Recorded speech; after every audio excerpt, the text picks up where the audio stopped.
ನಮಸ್ಕಾರ. ಸಾಮಾನ್ಯ ಜ್ಞಾನ ಟಾಪ್ 40 ಪ್ರಶ್ನೋತ್ತರ ಕಾರ್ಯಕ್ರಮಕ್ಕೆ ಸ್ವಾಗತ ಸುಸ್ವಾಗತ. ಈ ಒಂದು ಎಪಿಸೋಡನ್ನು ಸಂಪೂರ್ಣವಾಗಿ ನೋಡಿ, ಇಷ್ಟವಾದಲ್ಲಿ ಲೈಕ್ ಮಾಡಿ, ಶೇರ್ ಮಾಡಿ, ಕಮೆಂಟ್ ಮಾಡಿ. ಇಲ್ಲಿ ಕೊಟ್ಟಿರುವಂತಹ ಪ್ರತಿಯೊಂದು ಪ್ರಶ್ನೆಯೂ ಕೂಡ ಮುಂಬರುವಂತಹ ಯಾವುದೇ ಸ್ಪರ್ಧಾತ್ಮಕ ಪರೀಕ್ಷೆಗಳಿಗೆ ಅತ್ಯಂತ ಉಪಯುಕ್ತವಾಗಿರುತ್ತೆ. ಎಲ್ಲ ಪ್ರಶ್ನೆಗಳನ್ನು ಕೂಡ ಅತ್ಯಂತ ಸರಳ ವಿವರಣೆಗಳ ಜೊತೆಗೆ ಈ ಎಪಿಸೋಡ್ನಲ್ಲಿ ಕೊಡಲಾಗಿದೆ. All the best. ಕೆಳಗಿನವುಗಳಲ್ಲಿ ಯಾವುದು ಸರಿಯಾಗಿ ಹೊಂದಿಸಲ್ಪಟ್ಟಿಲ್ಲ? ಸರಿಯಾದ ಉತ್ತರ option A, Australian Open Sydney ಅಂತ ಕೊಟ್ಟಿರೋದು ಸರಿಯಲ್ಲ. ಯಾಕಂತ ಹೇಳಿದ್ರೆ ಆಸ್ಟ್ರೇಲಿಯನ್ ಓಪನ್ ಟೂರ್ನಿ ಸಿಡ್ನಿಯಲ್ಲಿ ನಡೆಯುತ್ತೆ ಅನ್ನೋದು ಸರಿಯಾಗಿ ಹೊಂದಿಸಲ್ಪಟ್ಟಿಲ್ಲ. ಆಸ್ಟ್ರೇಲಿಯಾದ ಮೆಲ್ಬೋರ್ನ್ನಲ್ಲಿ ಆಸ್ಟ್ರೇಲಿಯನ್ ಓಪನ್ ಟೆನ್ನಿಸ್ ಟೂರ್ನಿ ನಡೆಯುತ್ತೆ. So A is the right answer. ಕೆಳಗಿನವುಗಳಲ್ಲಿ ಯಾವುದನ್ನು 4ನೇ ಎಸ್ಟೇಟ್ ಎಂದು ಕರೆಯುತ್ತಾರೆ? ಸರಿಯಾದ ಉತ್ತರ ಆಪ್ಷನ್ ಬಿ, ಮಾಧ್ಯಮ. ಪ್ರಜಾಪ್ರಭುತ್ವ ವ್ಯವಸ್ಥೆಯಲ್ಲಿ ಕೇಂದ್ರ, ಶಾಸಕಾಂಗ, ಕಾರ್ಯಾಂಗ ಮತ್ತು ನ್ಯಾಯಾಂಗ ವ್ಯವಸ್ಥೆಯು ಮುಖ್ಯವಾದ 3 ಅಂಗಗಳು ಎನ್ನಲಾಗಿದೆ. ಅದೇ ರೀತಿ ಇತ್ತೀಚಿನ ದಿನಗಳಲ್ಲಿ ಪ್ರಜಾಪ್ರಭುತ್ವ ತತ್ವದ ಉಳಿವಿಗಾಗಿ ಹೋರಾಟ ನಡೆಸುವ ಪತ್ರಿಕೋದ್ಯಮ ಅಥವಾ ಮಾಧ್ಯಮ ಕ್ಷೇತ್ರವನ್ನು 4ನೇ ಎಸ್ಟೇಟ್ ಎನ್ನುವರು. So B is the right answer. Father of economic ecology ಎಂದು ವಿಶ್ವಸಂಸ್ಥೆ ಯಾರನ್ನು ಗೌರವಿಸಿದೆ? ಸರಿಯಾದ ಉತ್ತರ option C, M S. Swaminathan. M S. Swaminathan ಅವರನ್ನು ಭಾರತದ ಹಸಿರು ಕ್ರಾಂತಿಯ ಪಿತಾಮಹ ಎನ್ನುವರು. ಸದಾ ಹಸಿರು ಕ್ರಾಂತಿ ಎಂಬ ಕರೆಯನ್ನು ನೀಡಿದವರು ಇವರು. ವಿಶ್ವಸಂಸ್ಥೆಯ ಪರಿಸರ ಕಾರ್ಯಕ್ರಮ ಸ್ವಾಮಿನಾಥನ್ ಅವರನ್ನು ಫಾದರ್ ಆಫ್ ಎಕನಾಮಿಕ್ ಎಕಾಲಜಿ ಎಂದಿದೆ. 1987ರಲ್ಲಿ ಮೊದಲ ವಿಶ್ವ ಆಹಾರ ಪ್ರಶಸ್ತಿ, 2017-18 ಸಾಲಿನ ಬಸವ ಕೃಷಿ ಪ್ರಶಸ್ತಿ ನೀಡಿ ಗೌರವಿಸಲಾಗಿದೆ. So C is the right answer. ಸಾಗರದ ಆಳದಲ್ಲಿರುವ ವಸ್ತುಗಳ ದಿಕ್ಕು ಮತ್ತು ದೂರವನ್ನು ಶ್ರವಣಾತೀತ ಶಬ್ದ ಅಂದರೆ ಅಲ್ಟ್ರಾಸಾನಿಕ್ ಸೌಂಡ್ಗಳನ್ನು ಆಧರಿಸಿ ಅಳೆಯಲು ಡ್ಯಾಶ್ ಬಳಸುತ್ತಾರೆ. ಸರಿಯಾದ ಉತ್ತರ ಆಪ್ಷನ್ ಡಿ, ಸೋನಾರ್. ಸಾಗರದ ನೀರಿನ ಉದ್ದ, ಅಗಲ, ಸಾಗರಗಳ ವಿಸ್ತೀರ್ಣವನ್ನು ಅಳೆಯುವುದನ್ನು ನಾಟಿಕಲ್ ಮೈಲು ಎನ್ನುವರು. ಒಂದು ನಾಟಿಕಲ್ ಮೈಲು ಅಂದರೆ 1.852 ಕಿಲೋಮೀಟರ್ಗಳಿಗೆ ಸಮ. ಸಾಗರದ ಆಳವನ್ನು ಅಳೆಯಲು ಪ್ಯಾಥೋಮೀಟರ್ನ ಬಳಸ್ತಾರೆ. ಪ್ಯಾಥಮ್ ಎಂಬುದು ಸಾಗರದ ಆಳವನ್ನು ಅಳೆಯುವ ಮಾನವಾಗಿದೆ. ಹಾಗಾಗಿ ಸಾಗರದ ಆಳದಲ್ಲಿರುವ ವಸ್ತುಗಳ ದಿಕ್ಕು ಮತ್ತು ದೂರವನ್ನು ಸೋನಾರ್ನಿಂದ ಅಳಿತಾರೆ. So D is the right answer. ಅಣುಬಾಂಬ್ ಯಾವ ಸಿದ್ಧಾಂತವನ್ನು ಆಧರಿಸಿದೆ? ಸರಿಯಾದ ಉತ್ತರ ಆಪ್ಷನ್ ಬಿ, ಪರಮಾಣು ವಿಭಜನೆ. ಅಣುಬಾಂಬ್ಗಳು ಅನಿಯಂತ್ರಿತ ಪರಮಾಣು ವಿಭಜನೆಯಿಂದ ಸ್ಫೋಟಗೊಳ್ಳುತ್ತವೆ. ಅಣುಬಾಂಬ್ಗಳನ್ನು ವಿಧ್ವಂಸಕ ಕೃತ್ಯಗಳಿಗೆ ಬಳಸುತ್ತಾರೆ. So B is the right answer. Rashtrakuta ರಾಜವಂಶದ ಮೂಲ ಪುರುಷ ಯಾರು? ಸರಿಯಾದ ಉತ್ತರ ಆಪ್ಷನ್ ಎ, ದಂತಿದುರ್ಗ. ಮಹಾರಾಷ್ಟ್ರದ ಲಟ್ಟಲೂರು ಮೂಲದ ದಂತಿದುರ್ಗ ಗುಲ್ಬರ್ಗದ ಮಾನ್ಯಖೇಡ ಅಥವಾ ಮಳಖೇಡವನ್ನು ರಾಜಧಾನಿಯಾಗಿ ಮಾಡಿಕೊಂಡು ಕ್ರಿಸ್ತಶಕ 753ರಲ್ಲಿ ರಾಷ್ಟ್ರಕೂಟ ಸಾಮ್ರಾಜ್ಯವನ್ನು ಸ್ಥಾಪಿಸಿದನು. So A is the right answer. ಕಿಣ್ವಗಳು ಏನಾಗಿವೆ? ಸರಿಯಾದ ಉತ್ತರ ಆಪ್ಷನ್ ಎ, ಸಸಾರಜನಕಗಳು ಅಂದರೆ ಪ್ರೋಟೀನ್ಗಳು. ಕಿಣ್ವ ಅಂದರೆ ಎಂಜೈಮ್, ಪ್ರೋಟೀನ್ಗಳಿಂದ ಮಾಡಲ್ಪಟ್ಟಿರುತ್ತವೆ. ಎಲ್ಲ ಪ್ರೋಟೀನ್ಗಳು ಕಿಣ್ವಗಳಲ್ಲ, ಆದರೆ ಎಲ್ಲ ಕಿಣ್ವಗಳು ಪ್ರೋಟೀನ್ಗಳಿಂದ ಆಗಿರುತ್ತವೆ. ಮಾನವನ ಜೈವಿಕ ಕ್ರಿಯೆಯಲ್ಲಿ ಕಿಣ್ವಗಳು ಪ್ರಮುಖ ಪಾತ್ರ ವಹಿಸುತ್ತವೆ. So A is the right answer. ನಕಾಶೆಯನ್ನು ರಚಿಸುವ ವಿಜ್ಞಾನವನ್ನು ಏನೆಂದು ಕರೆಯುತ್ತಾರೆ? ಸರಿಯಾದ ಉತ್ತರ ಆಪ್ಷನ್ ಡಿ, ಕಾರ್ಟೋಗ್ರಫಿ. ನಕ್ಷೆಯನ್ನು ರಚಿಸುವ ಭೂಗೋಳಶಾಸ್ತ್ರದ ಶಾಖೆಯನ್ನು ಕಾರ್ಟೋಗ್ರಫಿ ಎನ್ನುವರು. ನಕ್ಷೆಕಾರರನ್ನು ಕಾರ್ಟೋಗ್ರಾಫರ್ ಎನ್ನುವರು. ಡೆಮೋಗ್ರಫಿ ಎಂಬುದು ಜನಸಂಖ್ಯೆಯನ್ನು ಕುರಿತು ಅಧ್ಯಯನ ಮಾಡುವಂತಹ ಶಾಸ್ತ್ರ. ಇನ್ನು ಕ್ರಿಪ್ಟೋಗ್ರಫಿ ಎಂಬುದು ಸಂಕೇತಗಳನ್ನು ಬಿಡಿಸುವಂತಹ ಕಲೆ. ಗ್ರಾಫೋಲಜಿ ಎಂಬುದು ಕೈ ಬರಹವನ್ನು ಅಧ್ಯಯನ ಮಾಡುವ ಶಾಸ್ತ್ರವಾಗಿದೆ. So D is the right answer. ಭಾರತದ ಸಂವಿಧಾನದಲ್ಲಿ ಮೂಲಭೂತ ಕರ್ತವ್ಯಗಳ ವಿಚಾರವನ್ನು ಯಾವ ದೇಶದ ಸಂವಿಧಾನದಿಂದ ಅಳವಡಿಸಲಾಗಿದೆ? ಸರಿಯಾದ ಉತ್ತರ option B, USSR. B is the right answer. Firewall application ಇದು ಯಾವುದಕ್ಕೆ ಸಂಬಂಧಿಸಿದೆ? ಸರಿಯಾದ ಉತ್ತರ ಆಪ್ಷನ್ ಎ, ಗಣಕಯಂತ್ರ ಸುರಕ್ಷತೆ. ಅಪ್ಲಿಕೇಶನ್ ಫೈರ್ವಾಲ್ ಎಂಬುದು ಫೈರ್ವಾಲ್ನ ರೂಪವಾಗಿದ್ದು ಇನ್ಪುಟ್, ಔಟ್ಪುಟ್ ಅಥವಾ ಅಪ್ಲಿಕೇಶನ್ ಸೇವೆ ಮೂಲಕ ನಿಯಂತ್ರಿಸುವುದು. ನಿರ್ದಿಷ್ಟ ಅಪ್ಲಿಕೇಶನ್ಗಳ ಮೂಲಕ ಕೆಲವು ಫೈಲ್ ಅಥವಾ ದತ್ತಾಂಶಗಳ ನಿಯಂತ್ರಣಕ್ಕೆ ಹೆಚ್ಚುವರಿ ಸುರಕ್ಷತೆ ನೀಡುವ ಉದ್ದೇಶ ಹೊಂದಿದೆ. So A is the right answer. ಈ ಕೆಳಗಿನವುಗಳಲ್ಲಿ ಯಾವುದು ಸರಿಯಾಗಿ ಹೊಂದಿಸಲ್ಪಟ್ಟಿವೆ? ರಾಜೀವ್ ಗಾಂಧಿ ಅಂತಾರಾಷ್ಟ್ರೀಯ ವಿಮಾನ ನಿಲ್ದಾಣ ದೆಹಲಿ, ಚೌಧರಿ ಚರಣ್ ಸಿಂಗ್ ಅಂತಾರಾಷ್ಟ್ರೀಯ ವಿಮಾನ ನಿಲ್ದಾಣ ಲಕ್ನೋ, ನೇತಾಜಿ ಸುಭಾಷ್ ಚಂದ್ರ ಬೋಸ್ ಅಂತಾರಾಷ್ಟ್ರೀಯ ವಿಮಾನ ನಿಲ್ದಾಣ ಕೋಲ್ಕತ್ತಾ. ಹಾಗಾದರೆ ಸರಿಯಾದ ಉತ್ತರ ಆಪ್ಷನ್ ಬಿ, 2 ಮತ್ತು 3. ಚೌಧರಿ ಚರಣ್ ಸಿಂಗ್ ಅಂತಾರಾಷ್ಟ್ರೀಯ ವಿಮಾನ ನಿಲ್ದಾಣ ಲಕ್ನೋ ಮತ್ತು ನೇತಾಜಿ ಸುಭಾಷ್ ಚಂದ್ರ ಬೋಸ್ ಅಂತಾರಾಷ್ಟ್ರೀಯ ವಿಮಾನ ನಿಲ್ದಾಣ ಕೋಲ್ಕತ್ತಾ ಇದು ಸರಿಯಾಗಿದೆ. ಹಾಗಾದರೆ ರಾಜೀವ್ ಗಾಂಧಿ ಅಂತಾರಾಷ್ಟ್ರೀಯ ವಿಮಾನ ನಿಲ್ದಾಣ ತೆಲಂಗಾಣದ ರಾಜಧಾನಿ ಹೈದರಾಬಾದ್ನಲ್ಲಿದೆ. ದೆಹಲಿಯಲ್ಲಿರುವ ವಿಮಾನ ನಿಲ್ದಾಣದ ಹೆಸರು ಇಂದಿರಾ ಗಾಂಧಿ ಅಂತಾರಾಷ್ಟ್ರೀಯ ವಿಮಾನ ನಿಲ್ದಾಣ. So B is the right answer. ಕೆಳಗಿನವುಗಳಲ್ಲಿ ಯಾವ ಜಿಲ್ಲೆಯು ಕೇರಳದೊಂದಿಗೆ ಗಡಿಯನ್ನು ಹಂಚಿಕೊಂಡಿಲ್ಲ? ಸರಿಯಾದ ಉತ್ತರ option C Udupi. C is the right answer. ಭಾರತದಲ್ಲಿ ಅಣ್ವಸ್ತ್ರ ಪರೀಕ್ಷೆಯ ಸ್ಥಳವಾದ ಪೋಖ್ರಾನ್ ಯಾವ ರಾಜ್ಯದಲ್ಲಿದೆ? ಸರಿಯಾದ ಉತ್ತರ ಆಪ್ಷನ್ ಡಿ ರಾಜಸ್ಥಾನ. ಪೋಖ್ರಾನ್ ಸ್ಥಳವು ರಾಜಸ್ಥಾನದ ಜೈಸರ್ ಜಿಲ್ಲೆಯಲ್ಲಿ ಕಂಡುಬರುತ್ತದೆ. ಈ ಸ್ಥಳದಲ್ಲಿ ಭಾರತದ ಮೊಟ್ಟ ಮೊದಲ ಭೂಮಿಯ ತಳಭಾಗದ ಅಣ್ವಸ್ತ್ರ ಪರೀಕ್ಷೆಯನ್ನು ನಡೆಸಲಾಯಿತು. ಅವುಗಳೆಂದರೆ ಪೋಖ್ರಾನ್ 1 ಅಂಡ್ ಪೋಖ್ರಾನ್ 2. ಪೋಖ್ರಾನ್ 1 ರಾಜಸ್ಥಾನದ ಪೋಖ್ರಾನ್ನಲ್ಲಿ 1974ರ ಮೇ 18ರಂದು ಅಣುಪರೀಕ್ಷೆಯನ್ನು ನಡೆಸಲಾಯಿತು. So D is the right answer. Pokhran 2 ಅಣುಪರೀಕ್ಷೆಯ ಸಾಂಕೇತಿಕ ಹೆಸರೇನು? ಸರಿಯಾದ ಉತ್ತರ ಆಪ್ಷನ್ ಬಿ ಆಪರೇಷನ್ ಶಕ್ತಿ. ಪೋಖ್ರಾನ್ 1 ಅಣುಪರೀಕ್ಷೆ ಸಾಂಕೇತಿಕ ಹೆಸರು ಸ್ಮೈಲಿಂಗ್ ಬುದ್ಧ ಆದರೆ ಪೋಖ್ರಾನ್ 2ದು ಆಪರೇಷನ್ ಶಕ್ತಿ. ಇದನ್ನು 1998ರ ಮೇ 11ರಿಂದ ಮೇ 13ರವರೆಗೆ 5 ಪರಮಾಣು ಪರೀಕ್ಷೆಗಳನ್ನು ಈ ಹೆಸರಿನಲ್ಲಿ ರಾಜಸ್ಥಾನದ ಪೋಖ್ರಾನ್ನಲ್ಲಿ ಕೈಗೊಂಡಿತ್ತು. So B is the right answer. ಕೆಳಗಿನವುಗಳಲ್ಲಿ ಯಾವುದು IAEAಯ ನಿಗದಿಪಡಿಸಿದ ಕಾರ್ಯವಾಗಿದೆ? ಸರಿಯಾದ ಉತ್ತರ ಆಪ್ಷನ್ ಸಿ ಅಣ್ವಸ್ತ್ರಗಳ ಹೆಚ್ಚುವಿಕೆಯನ್ನು ತಡೆಗಟ್ಟುವುದು. ಅಂತಾರಾಷ್ಟ್ರೀಯ ಅಣುಶಕ್ತಿ ಒಕ್ಕೂಟ that is international atomic energy agency IAEA ವಿಶ್ವ ರಾಷ್ಟ್ರಗಳ ಜಾಗತಿಕ ಅಣ್ವಸ್ತ್ರ ಕಾವಲು ನಾಯಿ ಸಂಸ್ಥೆ ಎನಿಸಿದ ಅಂತಾರಾಷ್ಟ್ರೀಯ ಅಣುಶಕ್ತಿ ಒಕ್ಕೂಟವು 1957ರಲ್ಲಿ ಸ್ಥಾಪನೆಗೊಂಡಿದ್ದು ಆಸ್ಟ್ರಿಯಾದ ವಿಯೆನ್ನಾದಲ್ಲಿ ಕೇಂದ್ರ ಕಚೇರಿಯನ್ನು ಹೊಂದಿದೆ. ಇದರ ಉದ್ದೇಶ ಪರಮಾಣು ಶಕ್ತಿಯನ್ನು ಶಾಂತಿ ಉದ್ದೇಶಕ್ಕೆ ಬಳಸಲು ಉತ್ತೇಜಿಸುವಂತಹ ಸಂಸ್ಥೆಯಾಗಿದೆ. ಇದು ಪರಮಾಣು ಶಕ್ತಿಯನ್ನು ಮಿಲಿಟರಿ ಉದ್ದೇಶಗಳಿಗೆ ಬಳಸುವುದನ್ನು ತಡೆಯುತ್ತದೆ ಮತ್ತು ಅಣ್ವಸ್ತ್ರಗಳ ಹೆಚ್ಚುವಿಕೆಯನ್ನು ತಡೆಗಟ್ಟುತ್ತದೆ. So C is the right answer. ಸಶಸ್ತ್ರ ಬಲಗಳ ಮೂಲಭೂತ ಹಕ್ಕುಗಳನ್ನು ಮೊಟಕುಗೊಳಿಸುವುದಕ್ಕೆ ಸಂಬಂಧಿಸಿದ ಸಂವಿಧಾನದ ವಿಧಿ ಯಾವುದು? ಸರಿಯಾದ ಉತ್ತರ ಆಪ್ಷನ್ ಬಿ 33ನೇ ವಿಧಿ. ಸಂವಿಧಾನದ ಭಾಗ 1ರ 12ರಿಂದ 35ನೇ ವಿಧಿಗಳು ಮೂಲಭೂತ ಹಕ್ಕುಗಳನ್ನು ತಿಳಿಸುತ್ತದೆ. 33ನೇ ವಿಧಿಯು ಪ್ರದತ್ತವಾದ ಹಕ್ಕುಗಳನ್ನು ಸಶಸ್ತ್ರ ಬಲಗಳು ಮುಂತಾದವುಗಳಿಗೆ ಅನ್ವಯಿಸಲು ಅವುಗಳನ್ನು ಮಾರ್ಪಡಿಸಲು ಸಂಸತ್ತಿಗಿರುವ ಅಧಿಕಾರದ ಬಗ್ಗೆ ತಿಳಿಸುತ್ತದೆ. So B is the right answer. Pyorrhoea ಕಾಯಿಲೆ ಯಾವುದಕ್ಕೆ ಸಂಬಂಧಿಸಿದೆ? ಸರಿಯಾದ ಉತ್ತರ ಆಪ್ಷನ್ ಸಿ ವಸಡು. ವಸಡಿನಲ್ಲಿ ಬ್ಯಾಕ್ಟೀರಿಯಾ ಸೋಂಕಿನಿಂದ ಉಂಟಾಗುವಂತಹ ರೋಗವಾಗಿದ್ದು ಬಾಯಿಯ ಸ್ವಚ್ಛತೆಯನ್ನು ಕಾಪಾಡದಿದ್ದಲ್ಲಿ ಪಯೋರಿಯಾ ರೋಗವು ಕಂಡುಬರುತ್ತದೆ. So C is the right answer. National Herald ಪತ್ರಿಕೆಯ ಸಂಸ್ಥಾಪಕರು ಯಾರು? ಸರಿಯಾದ ಉತ್ತರ ಆಪ್ಷನ್ ಸಿ ಜವಾಹರಲಾಲ್ ನೆಹರು. 1938ರ ಸೆಪ್ಟೆಂಬರ್ 9ರಂದು ಲಕ್ನೋದಲ್ಲಿ ಜವಾಹರಲಾಲ್ ನೆಹರು ಅವರು ನ್ಯಾಷನಲ್ ಹೆರಾಲ್ಡ್ ಪತ್ರಿಕೆಯನ್ನು ಆರಂಭಿಸಿದರು. ಇದು ಒಂದು ಭಾರತದ ವರ್ತಮಾನ ಪತ್ರಿಕೆಯಾಗಿದ್ದು ದ ಅಸೋಸಿಯೇಟೆಡ್ ಜರ್ನಲ್ಸ್ ಲಿಮಿಟೆಡ್ ಪ್ರಕಟಪಡಿಸುತ್ತದೆ. 2008ರಲ್ಲಿ ತಾತ್ಕಾಲಿಕವಾಗಿ ಸ್ಥಗಿತಗೊಂಡಿದ್ದ ಈ ಪತ್ರಿಕೆ 2017ರ ಜೂನ್ 1ರಿಂದ ಮರು ಕಾರ್ಯಾಚರಣೆಯಲ್ಲಿದೆ. ಇದರ ಕೇಂದ್ರ ಕಚೇರಿ ನವದೆಹಲಿಯಲ್ಲಿದೆ. So C is the right answer. ಯಾವ ಕಾನೂನುಬದ್ಧ ಅಧಿಕಾರಿಯು ಸಂಸತ್ತಿನ ಕಲಾಪಗಳಲ್ಲಿ ಭಾಗವಹಿಸುವ ಹಕ್ಕನ್ನು ಹೊಂದಿರುತ್ತಾರೆ? ಸರಿಯಾದ ಉತ್ತರ option B attorney general. Attorney general ಅವರು ದೇಶದ ಅತ್ಯುನ್ನತ ಕಾನೂನು ಅಧಿಕಾರಿ. ಸಂವಿಧಾನದ 76ನೇ ವಿಧಿಯಲ್ಲಿ ಅಟಾರ್ನಿ ಜನರಲ್ ಹುದ್ದೆಗೆ ಅವಕಾಶ ಕಲ್ಪಿಸಿದ್ದು ಅಟಾರ್ನಿ ಜನರಲ್ ಅವರನ್ನು ಭಾರತದ ರಾಷ್ಟ್ರಪತಿಗಳು ನೇಮಕ ಮಾಡುತ್ತಾರೆ ಮತ್ತು ಪ್ರಮಾಣ ವಚನ ಬೋಧಿಸುತ್ತಾರೆ. So B is the right answer. ಕೆಳಗಿನವುಗಳಲ್ಲಿ ಯಾವ ವನ್ಯಜೀವಿ ಧಾಮಗಳು ಕರ್ನಾಟಕದಲ್ಲಿವೆ? ಸರಿಯಾದ ಉತ್ತರ ಆಪ್ಷನ್ ಎ ಭದ್ರಾ, ದಾಂಡೇಲಿ, ಪುಷ್ಪಗಿರಿ, ಶೆಟ್ಟಿಹಳ್ಳಿ. ಕರ್ನಾಟಕದ ಭದ್ರಾ, ಚಿಕ್ಕಮಗಳೂರು, ಶಿವಮೊಗ್ಗ, ದಾಂಡೇಲಿ, ಉತ್ತರ ಕನ್ನಡ ಕಾಳಿ ನದಿ ದಡ ಹುಲಿ ಸಂರಕ್ಷಣಾ ಕೇಂದ್ರಗಳಾಗಿವೆ. ಕೊಡಗು ಜಿಲ್ಲೆಯ ಪುಷ್ಪಗಿರಿ, ಶಿವಮೊಗ್ಗ ಜಿಲ್ಲೆಯ ಶೆಟ್ಟಿಹಳ್ಳಿ ವನ್ಯಜೀವಿ ಅಭಯಾರಣ್ಯಗಳನ್ನು ಹೊಂದಿದೆ. So A is the right answer.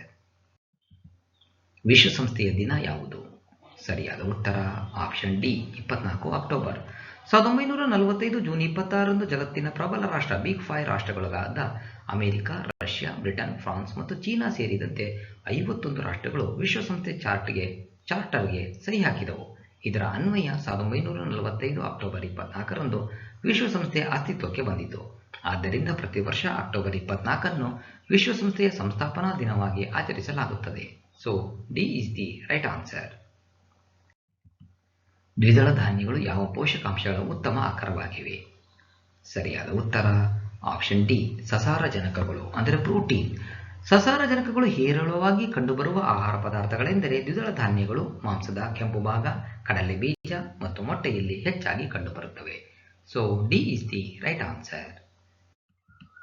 ಕೆಳಗಿನ ಯಾವ ಸ್ಥಳದಲ್ಲಿ 1890ರಲ್ಲಿ ಕರ್ನಾಟಕ ವಿದ್ಯಾವರ್ಧಕ ಸಂಘವನ್ನು ಸ್ಥಾಪಿಸಲಾಯಿತು? ಸರಿಯಾದ ಉತ್ತರ ಆಪ್ಷನ್ ಬಿ ಧಾರವಾಡ. ಕರ್ನಾಟಕ ಏಕೀಕರಣ ಚಳವಳಿಯಲ್ಲಿ ಕರ್ನಾಟಕ ವಿದ್ಯಾವರ್ಧಕ ಸಂಘ ಮಹತ್ವದ ಪಾತ್ರವನ್ನು ವಹಿಸಿದೆ. 1890 ಜುಲೈ 20ರಂದು ಧಾರವಾಡದಲ್ಲಿ ಆರ್.ಎಚ್. ದೇಶಪಾಂಡೆ ಅವರಿಂದ ಕನ್ನಡಿಗರಲ್ಲಿ ಜಾಗೃತಿ ಮೂಡಿಸಿ, ಇತಿಹಾಸ, ಸಾಹಿತ್ಯ, ಸಂಸ್ಕೃತಿ ಬಗ್ಗೆ ಅಭಿಮಾನ ಮೂಡಿಸಿ ಕನ್ನಡಿಗರನ್ನ ಒಗ್ಗೂಡಿಸುವ ಪ್ರಯತ್ನದಿಂದ ಸ್ಥಾಪಿತವಾಯಿತು. ರಾಮಚಂದ್ರ ಹಣವಂತ ದೇಶಪಾಂಡೆ ಈ ಸಂಸ್ಥೆಯ ಮೊದಲ ಕಾರ್ಯದರ್ಶಿ. ಕೈಕಿಣಿ ಶ್ಯಾಮರಾವ್ ಮೊದಲ ಅಧ್ಯಕ್ಷರಾಗಿದ್ದರು. So B is the right answer. ಕೆಳಗಿನವುಗಳಲ್ಲಿ ಯಾವುದು ತಾಮ್ರದ ಅದಿರು? ಸರಿಯಾದ ಉತ್ತರ ಆಪ್ಷನ್ ಸಿ ಮೆಲಕೈಟ್ ಅಥವಾ ಮೆಲಚೈಟ್. ಹೆಮಟೈಟ್, ಮ್ಯಾಗ್ನೆಟೈಟ್, ಲಿಮೊನೈಟ್ ಮತ್ತು ಸ್ಯಾಟರೈಟ್ ಕಬ್ಬಿಣದ ಅದಿರಾಗಿದ್ದರೆ ಮೆಲಚೈಟ್ ತಾಮ್ರದ ಅದಿರು. C is the right answer. ಕರ್ನಾಟಕದ ಯಾವ ಜಿಲ್ಲೆಯು 1930ರ ಸವಿನಯ ಕಾನೂನು ಭಂಗ ಚಳವಳಿಯಲ್ಲಿ ಮಹತ್ವದ ಪಾತ್ರ ವಹಿಸಿತ್ತು? ಸರಿಯಾದ ಉತ್ತರ option D Uttara Kannada. 1930ರ March 12ರಂದು Mahatma Gandhiji ಅವರು ಕೈಗೊಂಡ ಉಪ್ಪಿನ ಸತ್ಯಾಗ್ರಹವನ್ನು ಸಬರಮತಿ ಆಶ್ರಮದಿಂದ ಪುರುಷ ಸತ್ಯಾಗ್ರಹಿಗಳೊಂದಿಗೆ ಕೈಗೊಂಡರು. 1930 ಏಪ್ರಿಲ್ 6ರಂದು ಗುಜರಾತಿನ ದಂಡಿಗೆ ತಲುಪಿ ಉಪ್ಪಿನ ಸತ್ಯಾಗ್ರಹವನ್ನು ಕೈಗೊಳ್ಳುವ ಕಾನೂನು ಭಂಗ ಚಳವಳಿಯನ್ನು ಕೈಗೊಂಡರು. So D is the right answer. ಈ ಕೆಳಗಿನ ಯಾವ ಕ್ರೀಡೆಯು ಕಾಮನ್ವೆಲ್ತ್ನ ಭಾಗವಲ್ಲ? ಸರಿಯಾದ ಉತ್ತರ ಆಪ್ಷನ್ ಡಿ ಯಾವುದೂ ಇಲ್ಲ. ಟೆನ್ನಿಸ್, ಬಾಕ್ಸಿಂಗ್, ಸ್ಮಾಶ್, ಸೈಕ್ಲಿಂಗ್ ಪಂದ್ಯಗಳು ಕಾಮನ್ವೆಲ್ತ್ನ ಸೇರ್ಪಡೆಗೊಂಡಿರುವ ಪಂದ್ಯಗಳಾಗಿವೆ. ಹಾಗಾಗಿ D is the right answer. ವಿಶ್ವ ಅಭಿವೃದ್ಧಿ ವರದಿಯನ್ನು ಯಾವ ಸಂಸ್ಥೆಯು ಪ್ರಕಟಪಡಿಸುತ್ತದೆ? ಸರಿಯಾದ ಉತ್ತರ ಆಪ್ಷನ್ ಎ ವಿಶ್ವ ಬ್ಯಾಂಕ್. ವಿಶ್ವ ಅಭಿವೃದ್ಧಿ ವರದಿಯನ್ನು 1978ರಿಂದ ವಿಶ್ವ ಬ್ಯಾಂಕ್ನವರು ಪ್ರತಿ ವರ್ಷ ಪ್ರಕಟಿಸುತ್ತಾ ಬಂದಿದ್ದಾರೆ. ಈ ವರದಿಯು ಆರ್ಥಿಕ ಅಭಿವೃದ್ಧಿಗೆ ಸಂಬಂಧಿಸಿದಂತೆ ನಿರ್ದಿಷ್ಟ ಆಯಾಮಗಳನ್ನು ವಿಶ್ಲೇಷಿಸುತ್ತದೆ. So A is the right answer. ಭಾರತದ ಸಂವಿಧಾನದ 1ನೇ ವಿಧಿಯು ಭಾರತವನ್ನು ಏನೆಂದು ಕರೆಯುತ್ತದೆ? ಸರಿಯಾದ ಉತ್ತರ option D union of States. ಭಾರತದ ಸಂವಿಧಾನದ 1ನೇ ವಿಧಿಯಲ್ಲಿ ಭಾರತ ದೇಶವು ರಾಜ್ಯಗಳ ಒಕ್ಕೂಟ ಯೂನಿಯನ್ ಆಫ್ ಸ್ಟೇಟ್ಸ್ ಎಂದು ಹೇಳಲಾಗಿದೆ. ಸಂವಿಧಾನದ 1ನೇ ವಿಧಿಯಲ್ಲಿ ಭಾರತದ ಹೆಸರನ್ನು ಇಂಡಿಯಾ ದಟ್ ಈಸ್ ಭಾರತ ಎಂದು ಹೇಳಲಾಗಿದೆ. So D is the right answer. ಪಶ್ಚಿಮ ಭಾರತದಲ್ಲಿ ಚಾಲುಕ್ಯರ ಉತ್ತರಾಧಿಕಾರಿಯಾಗಿ ಬಂದ ರಾಜವಂಶ ಯಾವುದು? ಸರಿಯಾದ ಉತ್ತರ ಆಪ್ಷನ್ ಡಿ ರಾಷ್ಟ್ರಕೂಟರು. ಕ್ರಿಸ್ತಶಕ 753ರಲ್ಲಿ ಮಹಾರಾಷ್ಟ್ರದ ಅಚಲಪುರ ಅಥವಾ ಯಲಚಪುರ ಮೂಲದ ದಂತಿದುರ್ಗನು ಬಾದಾಮಿ ಚಾಲುಕ್ಯರ 2ನೇ ಕೀರ್ತಿವರ್ಮನನ್ನು ಸೋಲಿಸಿ ಚಾಲುಕ್ಯ ಸಾಮ್ರಾಜ್ಯದ ಉತ್ತರ ಪ್ರಾಂತ್ಯಗಳ ನಿಯಂತ್ರಣವನ್ನು ತೆಗೆದುಕೊಂಡು ರಾಷ್ಟ್ರಕೂಟ ಸಾಮ್ರಾಜ್ಯಕ್ಕೆ ಅಸ್ತಿವಾರ ಹಾಕಿದನು. ರಾಷ್ಟ್ರಕೂಟರ ರಾಜಧಾನಿ ಗುಲ್ಬರ್ಗಾದ ಮಾನ್ಯಖೇಟ. ಅಮೋಘ ವರ್ಷ ನೃಪತುಂಗ ಪ್ರಸಿದ್ಧ ದೊರೆ. So D is the right answer. Alauddin ಖಿಲ್ಜಿಯು ಮಾರುಕಟ್ಟೆ ಸುಧಾರಣೆಯನ್ನು ಪರಿಚಯಿಸಿದ ಕಾರಣ? ಮಧ್ಯವರ್ತಿಗಳನ್ನು ನಿವಾರಿಸಲು. ಕ್ರಿಸ್ತಶಕ 1806ರಿಂದ 1526ರವರೆಗೆ ಭಾರತದಲ್ಲಿ ದೆಹಲಿ ಸುಲ್ತಾನರ ಆಡಳಿತವಿತ್ತು. ಗುಲಾಮಿ, ಖಿಲ್ಜಿ, ತುಘಲಕ್, ಸಯ್ಯದ್ ಮತ್ತು ಲೂದಿ ಸಂತತಿಗಳು ಕ್ರಮವಾಗಿ ಆಡಳಿತ ನಡೆಸಿದವು. ಖಿಲ್ಜಿ ಸಂತತಿಯ ಪ್ರಸಿದ್ಧ ಸುಲ್ತಾನ ಅಲ್ಲಾವುದ್ದೀನ್ ಖಿಲ್ಜಿ.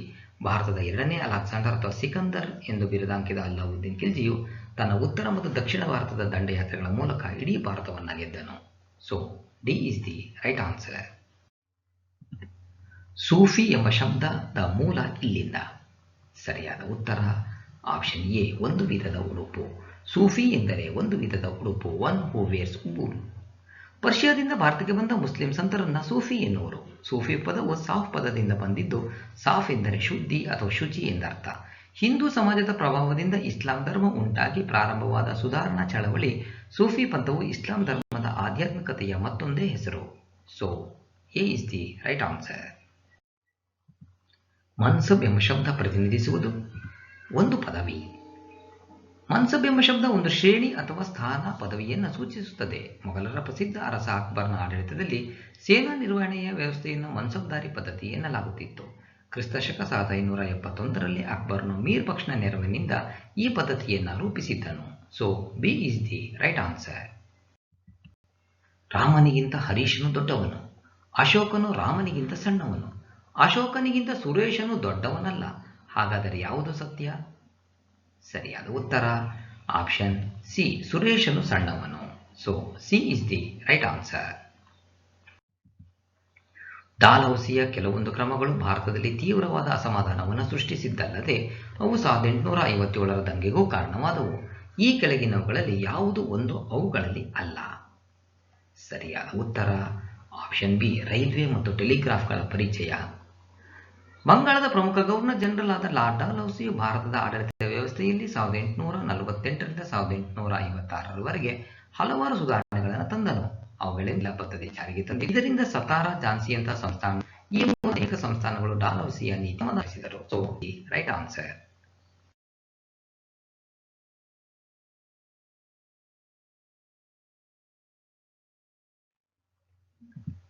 ಈ ಕೆಳಗಿನವರಲ್ಲಿ ಯಾರು ಆತನ ಹೊಸ ಪಂಚಾಂಗ ಪಟ್ಟಿಗೆ, ಹೊಸ ನಾಣ್ಯ ಪದ್ಧತಿಗೆ ಮತ್ತು ಹೊಸ ಭಾರ ಮತ್ತು ಅಳತೆಯ ಮಾಪನಕ್ಕಾಗಿ ಗುರುತಿಸಲ್ಪಟ್ಟವರು?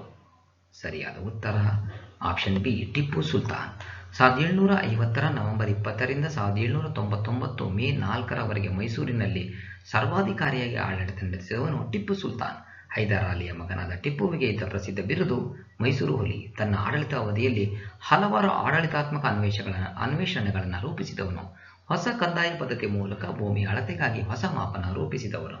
So B is the right answer. Mughal ಅರಸ 2ನೇ ಬಹದ್ದೂರ್ ಶಾನು ಬ್ರಿಟಿಷರಿಂದ ಪದಚ್ಯುತಗೊಳಿಸಲ್ಪಟ್ಟು ಕಳಿಸಲ್ಪಟ್ಟಿದ್ದು ಇಲ್ಲಿಗೆ? ಸರಿಯಾದ ಉತ್ತರ ಆಪ್ಷನ್ ಸಿ, ರಂಗೂನ್. 1857ರ ಘಟನೆಯನ್ನು ಭಾರತದ ಇತಿಹಾಸದಲ್ಲಿ ದಂಗೆ ಅಥವಾ ಪ್ರಥಮ ಸ್ವಾತಂತ್ರ್ಯ ಎನ್ನಲಾಗಿದೆ.